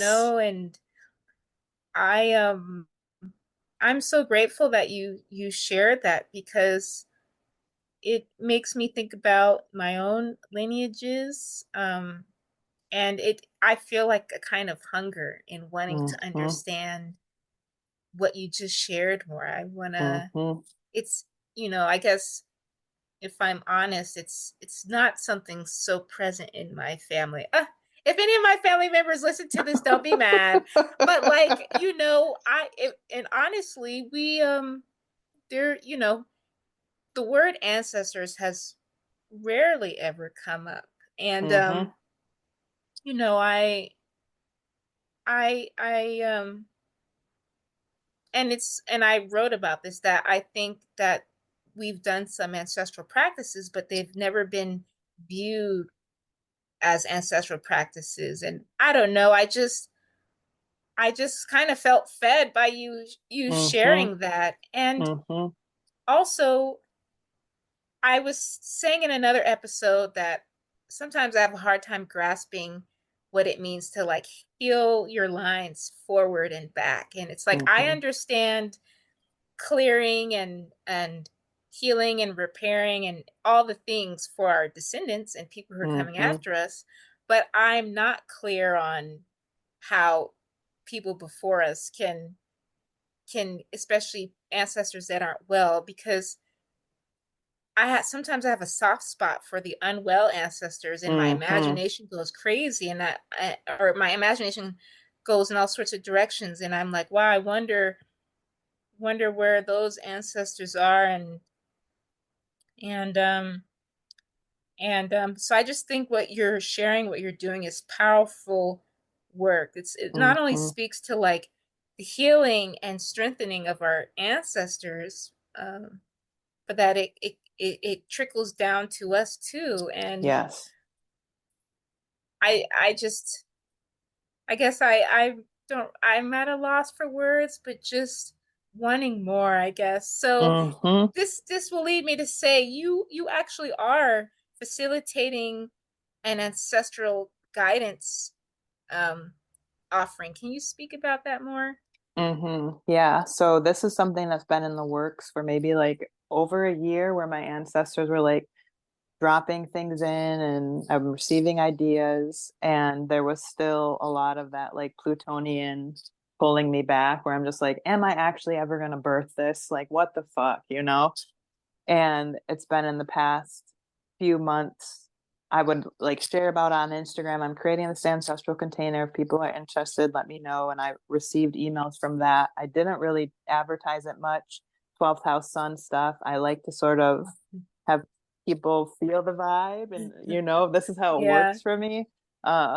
And it was maybe 2 months ago. I'm not the best with time at the moment, where I was like, I don't have a website. I'm not going to create a website. I'm just going to create a voice message. I'm just going to speak what this container is and what I was given. And I'm going to align myself with calling in divine appointments. I'm going to trust that my ancestors are connected with other people's ancestors, and that we had a divine appointment in 2025 for me to call in 6 people to walk with me in a one-on-one fashion for 9.5 months. So it's a birth cycle. Also, I'm a Cancer midheaven. So there's that energy of like how to embody the Black Madonna, this mothering, this womb space, in order to call people into a womb to birth themselves anew and to birth their ancestors anew. And so it was through that framework of birth and naming that the 9.5 months container came. And then the ancestors began to give me more of a sense, as I like would feel into. And what I mean by the ancestors, I actually do speak to them, and I'll speak out loud, and then I'll talk to other people. But it began to become distilled, and that's what I spoke to in the voice message. And so what it is, we started, and it's been very beautiful and powerful already. And it's the synchronicities even of what we're speaking about. It's happening there. And so it's 9.5 months. We meet once a month in a one-on-one, where we do an assessment of the ancestral lines first. And then we take 2 months to work with just one line. So ancestral work is slow, and I've worked with people in the past where they would have a one-on-one, and then either would be inundated because the ancestors would like come in so much and they didn't know what to do. So that's why this container is the only way that I want to walk alongside people in this work, so that we can complete it, and obviously you will continue to learn and grow after this. But it's a very intentional container that is a womb, where you are working with your ancestors, with me as a psychopomp, with me as a guide, through dreams, through shamanic journeying, and through my mirroring of being able to reflect back, seems like this is happening, or pulling this in. And so we're also working with a loom, so a weaving, because that is very connected to prayer, to the ancestors, and to the creation of new stories. In many different lineages are the weavers, and they're a part of my mother line, the weavers and the spinners. And so we're working with a loom and with colors. And as we work with the warp threads, which are the main threads that hold it, we'll be praying prayers for the healing of all of our bloodlines. And then throughout the next 8 months, as you journey, the ancestors will show each person through colors, how they want to be represented in their weaving. And that's part of the homework then that month, is to weave with that color, to weave the prayers, right? To call in the new ways of being. And then so at the end of this time together, each person will not only have, in some way birthed themselves anew, they've also have created an heirloom like tapestry that's holding the frequency of the health of their lines in unity, that then can be used for the ancestral feast that they will prepare, because it's ending in around Samhain and Day of the Dead. And so there will be an ancestral feast. They will prepare on that heirloom cloth. And then we will meet one last time where everybody will meet each other. And I'm getting teary though. They will introduce themselves in the way they want to. So I often say, I'm Nicole, a daughter of Grandmother Crocodile of the Bayou Waters, and then I can continue and speak. And so each person gets to name themselves in the ways they want to after these 8 months. What came through? Are you a child of the rose? Are you, And so it's so beautiful, and I'm so proud of it. And it's part of my legacy work. And so, yeah, that's what I'm doing. I will do it again next year, most likely. I think this will probably be a main thrust of what I'm here to do in that way. And so, and it worked. I sent that message out within less than a week. 6 people had signed up. And then even my ancestors told me there's one other person. They told me her name. They were like, can you make space for one more? I prayed about it, fell into it, was like, yes, I can. Went to my email. She had just emailed and said, I'm a yes. And so the magic is magicking. And I feel really proud of this. And after having met with everybody, there's still one more person I'm meeting to do the ancestral wellness with. It's divine appointment. There's this sense of their ancestors were like, we fuck with Nicole, we will work with Nicole. And that's part of that 16-year. I didn't go through a school, I went through the school of the ancestors. So that means the ancestors, those who are dead, those who have passed, as a psychopomp, I have earned their respect. So they will work with me. And I take that as a high, high honor. So, Wow. Ah, I love that. I love yes. every single thing you Yeah. shared. That ancestral feast sounds Yes, I amazing. Everything know. sounds I amazing. know. And I did have one other thing I wanted to say, and that is about, I also was not raised with people talking about ancestors. I was raised in a Christian home. Like, this is not something that was in my vernacular or anything. But now looking back, I can see how these gifts of the ancestors come through regardless. Like my mom is a sewer and a quilter. I'm a sewer. I work with my hands. Like, that's grandmother spider coming through. And what's so interesting is, as you begin to connect and work in the shamanic realms with your ancestors, they begin to show you insight, wisdom, guidance that you then can like track and see, this has been here all along. Sometimes it's been blocked up and stopped up. And once that is moved, it's flowing more freely. But for example, I work in an oracular lineage where we work with a black veil. I work with the serpent mother as a Pythia, a serpent priestess, and we work with a black veil. We put this over our head and we channel and work. I bring the serpent up and speak as her from the earth. And growing up, when I was young, I was given a blanket. And my mom's like, you'd never wanted to be rid of this blanket. It was like, so I needed this blanket. And then I passed the blanket on to when I had a cousin. Yeah.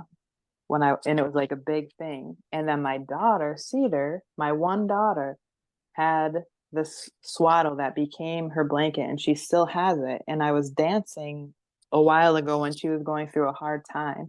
And I had that swaddle when she was in school because I wanted to receive information. And I began to see that Cedar stands in the lineage of the veiled ones, and that it has been the blanket that has shown that to us. This veil, this blanket, right, has come to me as a child and was showing me, you carry the lineage of the Pythia, of the veiled ones. And that cedar, out of all of my children who all had the same opportunity to have this as a blanket, is the one who kept and held on to it, because that's the ancestor showing me she carries the possibility. I'm not going to force her, right? But she carries the marking of the veiled Mhm. one. And so these Mhm. things are all in our lines if we just begin to tune in and allow our minds to be more mercurial, a little weird, you know? Yeah. Yeah, I love how you're saying, our ancestors are helping, your ancestors can help you get to know your children or Mm-hmm. your siblings, that Mm-hmm. there's always that ancestral presence Yes. in one form or another. And and wow. It's so rich and just it feels alive. I just Yeah. I feel something. Yeah. Um and I just also want to say that I love that your children have you as a parent Mm, to thank to you. to again to steward who they are and who they're becoming. I think that's and what you were sure reminded me of, like, I've noticed over the last couple of years the different things in my lineages that might not be wholly acceptable or woo woo because of Christ- Mm-hmm. Christianity. And, I want people to believe whatever they want to believe in Mm-hmm. my family. But it's interesting to, like you do in yourself or with your kids or your partner or your other family members, you notice, hey, I'm experiencing this, you're experiencing this. Well, I'm really drawn to this, but you're so different, you're drawn to that. Mm-hmm. It's going back to what you're saying earlier at the beginning of the episode, that your children could be completely different from you. 100. Think you could be, I gravitate toward water. My mom's completely different. Like last year we spent time together, and I think that was an interesting moment of kind of filling out, like, our different lineages, even though she's my Mm-hmm. mom. Yes. Yes. Yes. It's really fascinating and so diverse and so beautiful. And then there are these through lines, but there's such a richness. And again, it's like this essence of me, like coming from, like really connecting, coming from like the bayou waters, like the swampy places are so rich with diversity. So I've already been imprinted with this, like, I don't like people to be the same. I'll see the through lines, but Yeah. you gotta Yeah. you gotta be weird. You gotta, like, Yes. figure that out. And it's what I have genuinely been very conscious to cultivate in my children. So I receive your seeing that in me. And I want to say thank you for saying that, because it's unseen work, it's unseen labor being a mother in the ways that I have. So thank you for saying that. Yes. Much appreciation to mothers around the world. Mm-hmm. It's beautiful, and I know a lot of work. Um, I have two more questions because we are going over Yeah. a little bit, Yeah. but this is so good. I know that I'm drawn to your spiritual gifts and the way you materialize what you're channeling. And I've Mm-hmm. been following your work for a while, but it seems like last fall there was some sort of, I was guided toward paying attention more. Mm-hmm. There was some sort of, like, um I just, like, locked in. And I Mm-hmm. locked into you for Mm-hmm. some reason all of a sudden. And going through your Instagram, and I'm just like, yeah, I'm really resonating with this. And I maybe this is a TMI, but I just feel like I'm I'm going to receive, I'm going to be connecting with you in different ways. Yes. Um And so, out of all of the offerings, guidance, and medicine you have shared and channeled with other people over the years, has there been one offering that impacted you personally that stays with you? Mm. I think they all do. And that's something that's so interesting is like, I do not like to do the same thing again and again. So that's something I'm learning about my channel is I need to be very, it's like, I'm going to do this candle in the void. I don't know if I'll ever do it again. I'm really enjoying these charm pins right now. They feel very alive and people have been reaching out for custom ones and the magic that's like imbued into them. Like I'm an imbuer, I also carry Mhm. lineages of the Fae. So give me the Mm. bells, give me the magic, like boom, I can like that magi energy imbue things that as and yeah, this is like a mark of my work is like it's so imbued with magic and power and yet it's also so kitschy. It's a pin. It's literally a little pin that's like this metal pin, but like it's a powerful thing and it's like, oh, it's a candle. It's imbued, like with power.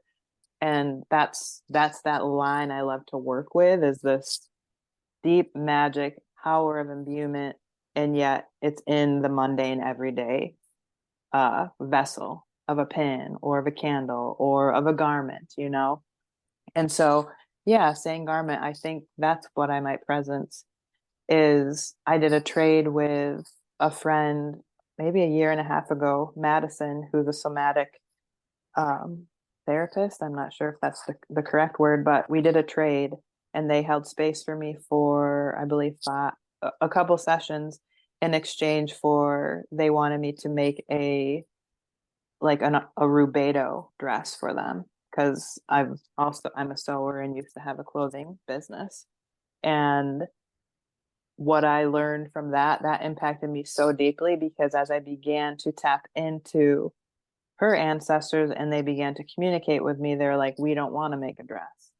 And I was like, oh, fuck, okay. Like this, like, oh, because I'm a Virgo sun and I want to be able to show up and do the thing that I said I'm going to do. But Madison was a perfect person for this, where I'm just like, your ancestors actually want me to make this particular jacket and they want me to like embroider particular things, that are from all of them. And she trusted me and she let me go with the flow. And for a while, nothing was coming through. And then all of a sudden, I received everything that needed to be done. And it was a very involved, powerful process that has intimate details that I will not share, but it was me working with somebody's ancestors in a way that was very profound to create this heirloom imbued magical garment for their lineage bearer to carry and to wear and to have birth that changed me actually that showed me that you're not making this stuff up, Nicole, like you are actually connecting and attuning and making things that are not only beautiful but are very impactful and working on these multidimensional levels of the ancestral realms, the spirit realms, but then on the physical body of the person living. I would like to move in that direction and I think that I will.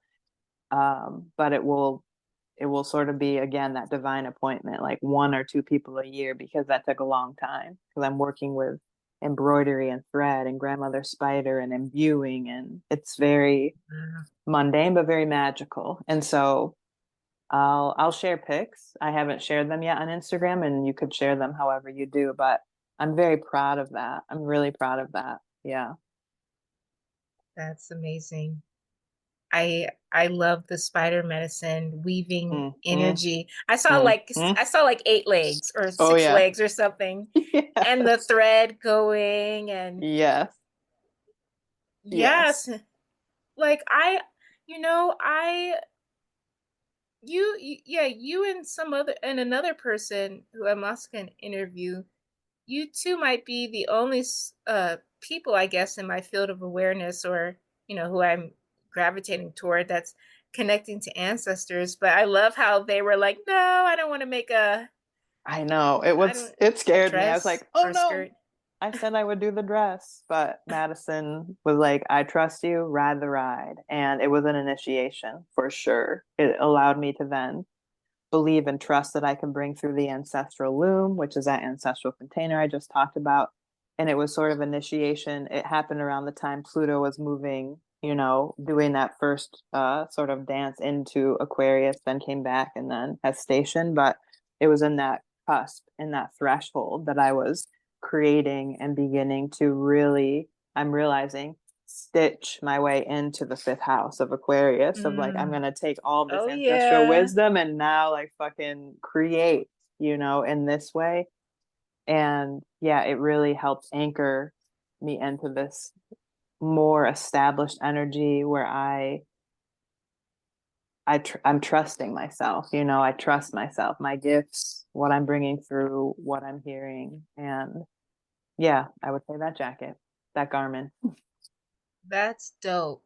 And while you were speaking, I was thinking about like, for some reason, like the energies or the spirit of judgment was coming up and Mm, and having a hard time, you know, trusting yourself or getting messages that, what's happening isn't real. Because I talked with someone else about this on another podcast episode about trust and feeling grounded and confident and firm in mm, mm, what you're sharing, because it feels like there are so many messages mm, that, whether they come from Instagram or someone in your neighborhood or a billboard or something kind of saying, like an eye roll, or like yep. it's like, just like, again, that sort of like, yeah, that, when it's like that, it's almost scary because it's like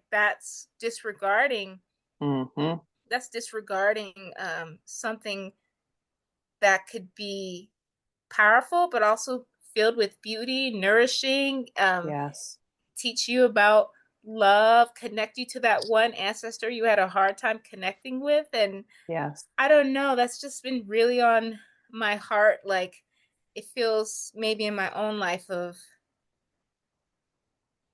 like wanting to be yourself, but feeling like someone's going to give you the eye roll because Mm-hmm, you say that you can see into the future, or mm-hmm, and it's like, and I don't know if that's just a matter of like finding people who you resonate with, or mm-hmm. just existing in the world and being like, you could I'm being who I am, and Yep. take it or leave it. I'm learning that lesson. I probably will learn that the rest of my life. I'm getting better at it, but I'm a very like open-hearted person. I don't know how to pretend. I'm not good at it, like someone asks me how I'm doing. I'm just like, I'm working through this thing right now or this or this or that. I'm a mom. I go to my kids' soccer games. I have to interact, with other parents and mothers and PTA, and I've had to learn, how to part of it is masking, but there's an intelligence as well, of just like, I'm going in, I'm going out, I'm doing this thing, and learning to bring my consciousness to that so that I'm not continuously like feeding myself these messages. I'm wrong, I'm bad, these kinds of things, but be like, I'm going to the soccer game, not the place for me to talk about, this ancestral connection I just had with this woman, like, let's talk about the soccer game so I've had to learn, but something that's been happening in my life lately is that sense of resonance. I've really been you would be one of the people, like beginning to really find people where we're in resonance and we can like test out the waters and be like, oh, I can keep saying that. And it gets bigger and bigger. And we get to sort of experience ourselves as more of who we are. And more people like that are coming into my life in this time of my life, and it's one of the most beautiful experiences. Like, I literally yesterday felt my heart taking up, my ribs changing shape because my heart was beginning to open more, because there's a sense of there's those who actually see me and I see them, and there's genuine love and care there. And it's yeah, it's possible. I'm experiencing it, and it's also something I've had to learn a lot about because I've been hurt a lot, by just being like, this is who I am, I'm here, then betrayal, stab in the heart. So it's a definite lesson I'm learning. Totally. Yes. Learning who to open your heart to and who to Yes. be a little bit more discerning. Yep. Yes, absolutely. Um, we are winding down. I just have one more Yeah.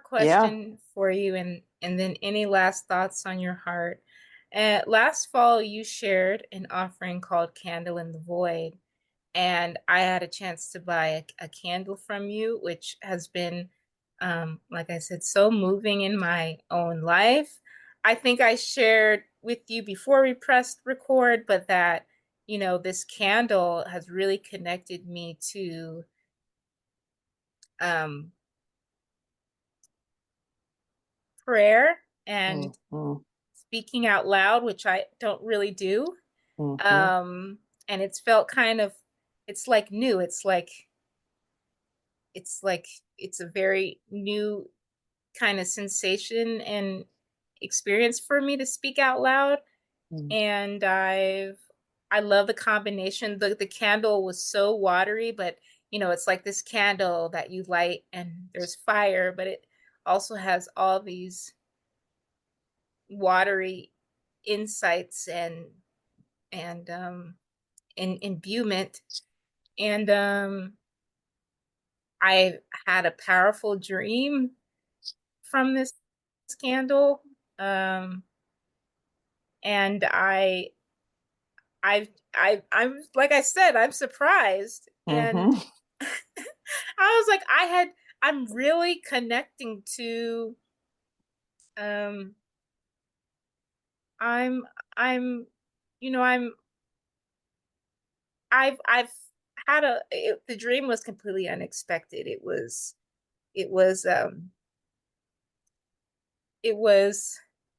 well, I'll Okay.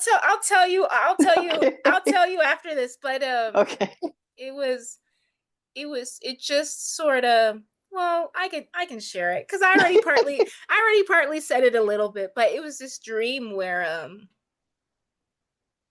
my hands had henna. Mm. My hands had the henna on my hands, and it was the color of the candle, and then one finger on each hand was a peacock. Wow. um and I just it made me think of, river goddesses, river deities, but I just won't for won't ever forget that. There's some other elements I'll tell you later. Mm-hmm. And but then, when I hold the candle, some of the wax comes on my fingers, which also reminds me of that dream. And I guess overall, like, the dream was showing me that I needed to connect to a legba, one of the Mm. Yoruba Orishas, in order to connect to Mami Wata or Yamoja. And Mm-hmm. that was kind of a surprise to me because I didn't expect that. And I think that this is coming from my father's line because he's Ghanaian, Akwamu, and I think the Akwamu actually come out of Nigeria somewhere. I don't know. And Mm-hmm. I think though that it was just sort of interesting to have this powerful dream about an Orisha that opens doorways, and opens roads, and that I have to petition him first before I can Yes. connect to Yes. I'm so eagerly wanting to connect to Mami Wata. Um, in that dream, uh, it was just very clear that I needed to connect to a legba. And so, now I've been praying and talking to God and a legba, um, all because of this dream. And I think, everything doesn't make sense, um, but and sometimes I have anxiety because I feel like I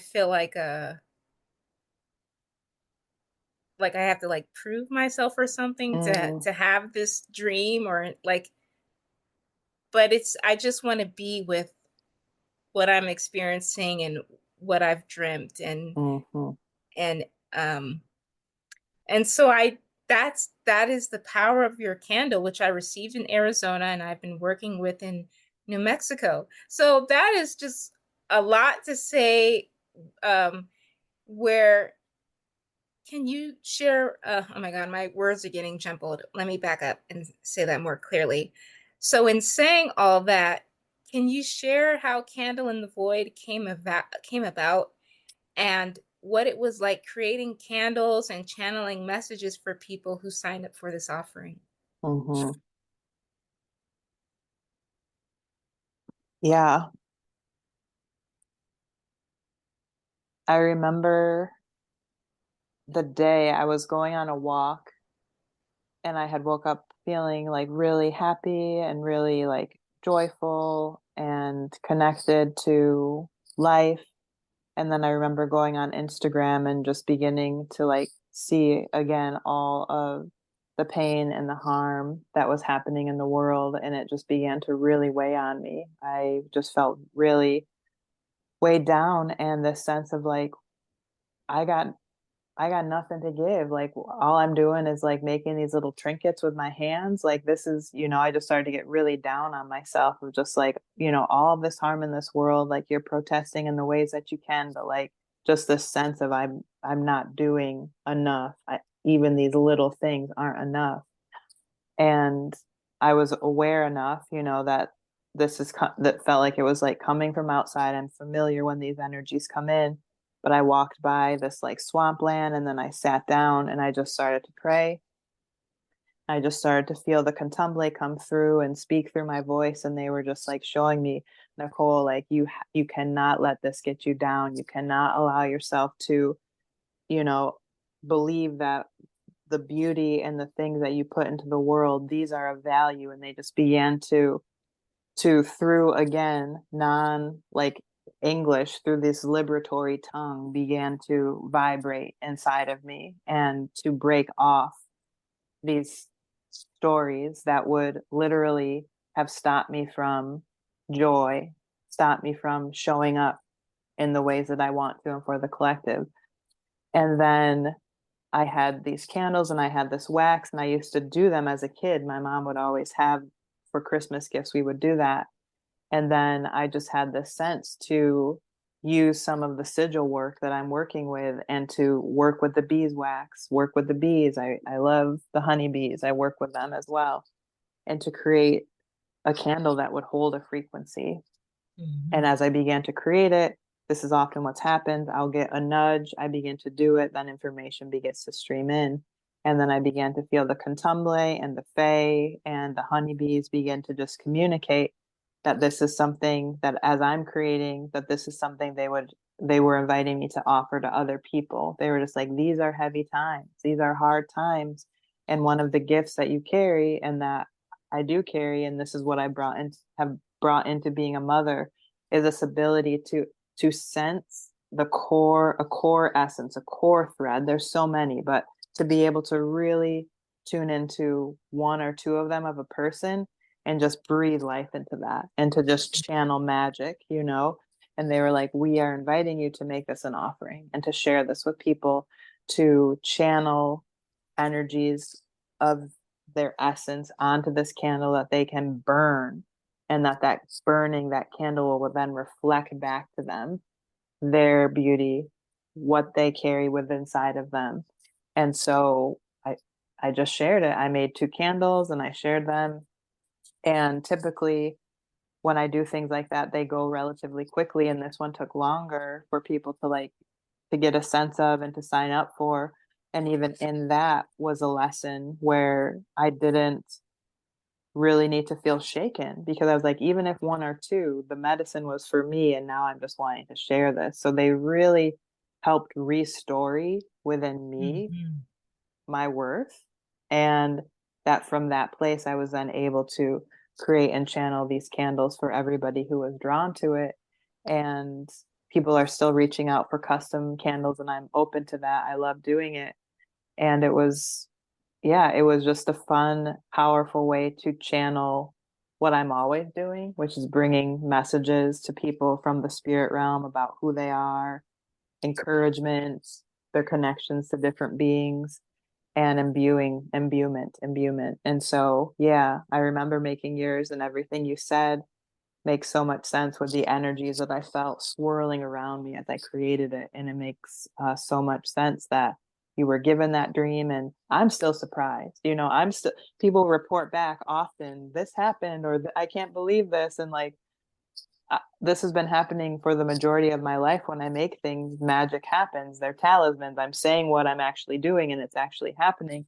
But I'm always so delighted and always like, really? Oh my God. Like, so Yes. it's endlessly delightful. So yeah. Yes. I had no idea what to expect. And I love how it's like you're saying this candle is like a mirror, you know? Mm-hmm. Mm-hmm. And so, thinking of fire as a mirror, the combination, at least for my candle, water and fire as a mirror, or the candle itself as a Yes. mirror. And I love what you're saying about like your own voice. Well, I recently went to I had my first sound bath experiences last December when I went to the Black and Marine Science conference in San Diego, and the teacher was talking about how the sounds from the bowls, they break up, kind Mm. of denser energies in your body. And then what you're saying, I was just connecting the two, like, oh, you can also use your own voice to break up Yes. narratives Yes. swirling around. Um, and it's like, wow, that's an accessible tool, even if maybe you're humming or grunting or Yes. Yes. yeah. Yes. Yes. I love that. Yeah, it's really true. And whenever I get in those places and then can remember to just begin to like to sound, like to let the beings come through who I know and trust, and they always clear my mind, clear my energy, and get me back on the path of joy and creativity and playfulness, because those are my core essences. I'm a trickster. So if Mm. I'm not feeling that, then something's off. Yes. Yeah, and I think it's important to like sense when you're off, or not feeling grounded in your Hmm. I like how you're saying also restored your self-worth, because yesterday Hmm. night I was saying to myself, like, I'm starting this podcast, and but it's also been, you know I feel like I'm um sometimes, like other people, I struggle with, why should I do this? Yes. And like I'm really curious about this restoring our worth. Um and I don't know if you could say just a little bit more about Hmm. that. Hmm.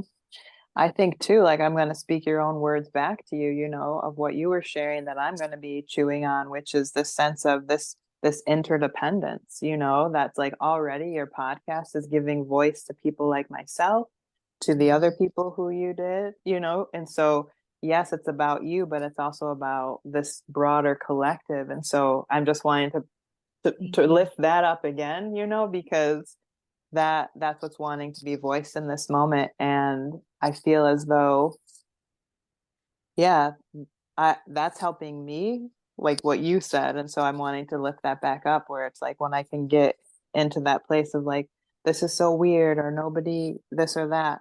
Actually, when I allow myself to be however it is I want to be, that's when people actually are quite drawn, and Mhm. it's the resonance and it's the frequency. And so I think it's just this continual act of bravery, that you're doing it and you're putting it out here. And then again, it's a blessing to me. It's like someone wants to like hear what I gotta say. Okay, let's do this. So that's what I want to say is your own medicine back to you. Thank you. Thank you. Well, I'm going to be thinking about that. I'm going to go take a walk and just kind of bask. Yeah, it's interesting getting Hmm. that reflection back. Yes. Like, oh yeah. Oh yeah, I just said that like an hour ago. Yes. That's so funny. Well, we've come to the end of the interview. This was just an amazing journey of getting to know you and hear your thoughts about various things. And thank you so much, Nicole, for meeting me at the through Mm, line. mm. Do you have anything else you want to share on your heart? I feel really good. I feel I've learned to be at peace with this because I've been interviewed on different podcasts recently. I don't have a website. I'm working on it, but it's like if you want to find me, you can find me on Instagram if you're interested in what I have to say. Right now it's 12th house sun. You find the oracle at the edge of the world, and That's that's where I'll right. be. And as I work on a website or Patreon, those things are in the works, but I'm not I used to have shame about that of like, you need to have more things, all in good time. But if people want to find me, you'll find me. And I trust that for now this season. So thank you so much, Simone. Thank you. So much gratitude. And yes, I hope people, if you feel called to work with Nicole, please find her on Instagram and yes, just thank you again. Thank you.